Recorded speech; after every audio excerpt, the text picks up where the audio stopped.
Namo tasse bhagavato arahato samma sambuddhasse.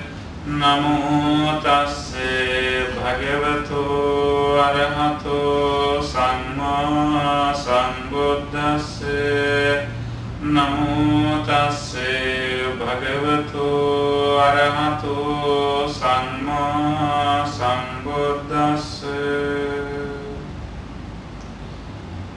Dear friends in the Dhamma, today I am very happy to be here, to see all the happy faces of the devotees here, to talk about happiness.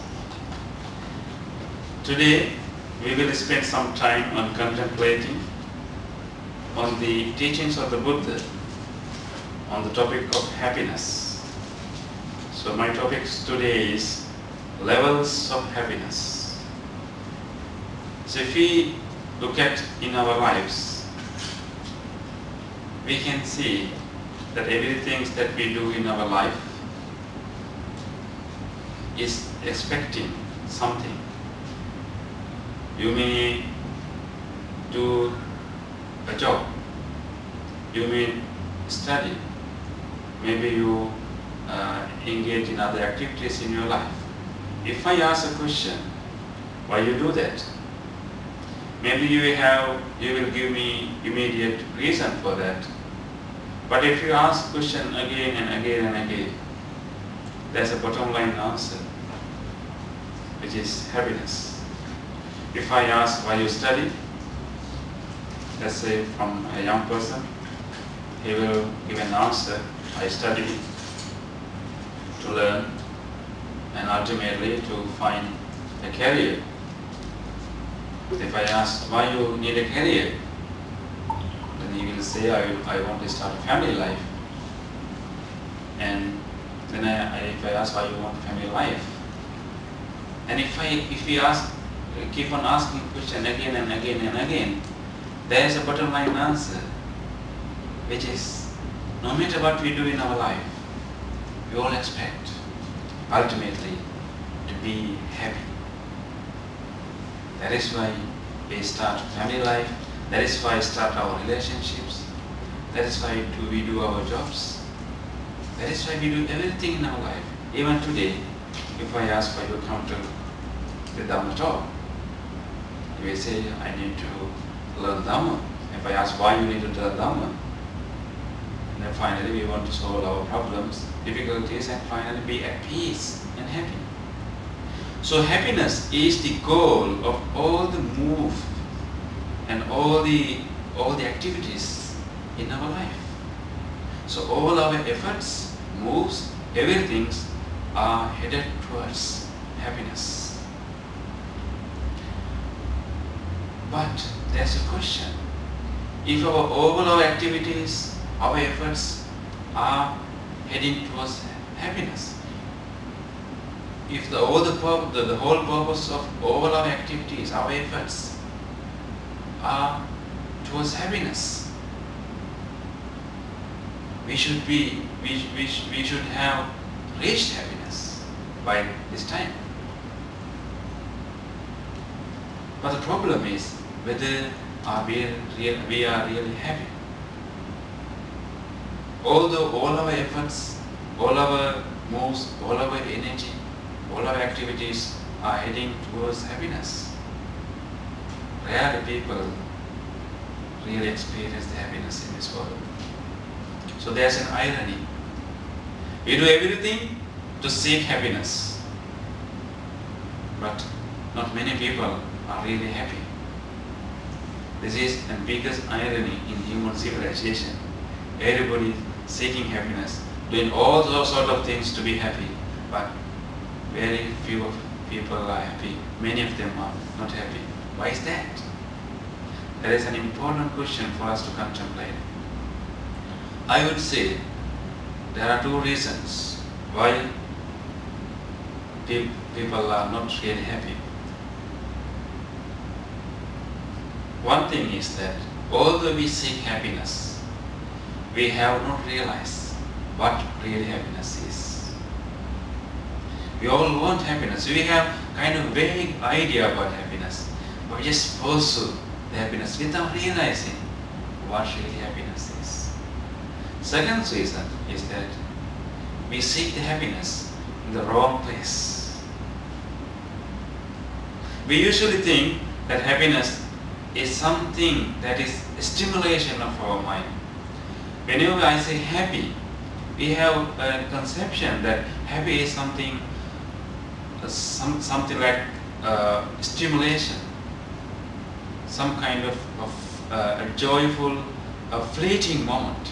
That is the usual conception about happiness that we have. But if you really look into that, just remember the events that you really felt happy and good. Those moments are not really fleeting moments. Those moments are not really kind of stimulating moments. Those moments are really moments of deep sense of calmness that we experience in our mind. So real happiness is not really stimulating or agitation of our mind or jubilation of our mind, but instead the real moments of the deep happiness in our minds are the events that we experience with the based on calm, deep, composed nature of our mind. So the real happiness is not that we experience after stimulating our senses, but after we have done some generate some calmness in our mind. And second thing is, as I said earlier, we seek the happiness in the wrong place, because no matter what efforts and moves we are doing in our lives to seek happiness, we always think the outside things will bring us happiness. We think our car will bring us happiness. We think our house will bring us happiness. We think that our relationships will bring us happiness. So we seek happiness all over the places, all in the outside. I remember a famous story to share with you, which will enlighten us about our seeking happiness in the wrong place. This is a story about a beggar. This beggar used to beg for long years in a corner of a road. And when he started begging, he wanted to find something to sit on. So he found an abandoned wooden box somewhere, and he dragged that box and placed near the street and sat on there and used that box as a chair, and showing his hand and asking money from the people who happened to pass by that place. So this was all abandoned wooden box. So he was sitting on this chair about 8 years. Every day he come and sit on this box and asking money from the people, asking helps from the people who pass by that place. So he was doing for about 8 years. One day, one wise person happened to pass by that place, and he saw this guy is asking helps and money from the people who are working on that place. And he saw he was sitting on a very old wooden box.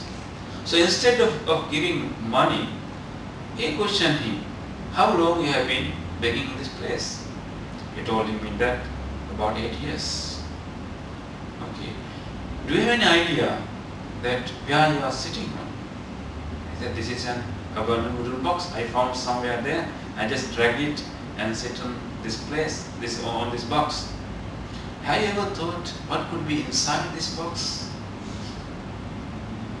He told him that there is an abandoned box. What's there to look in?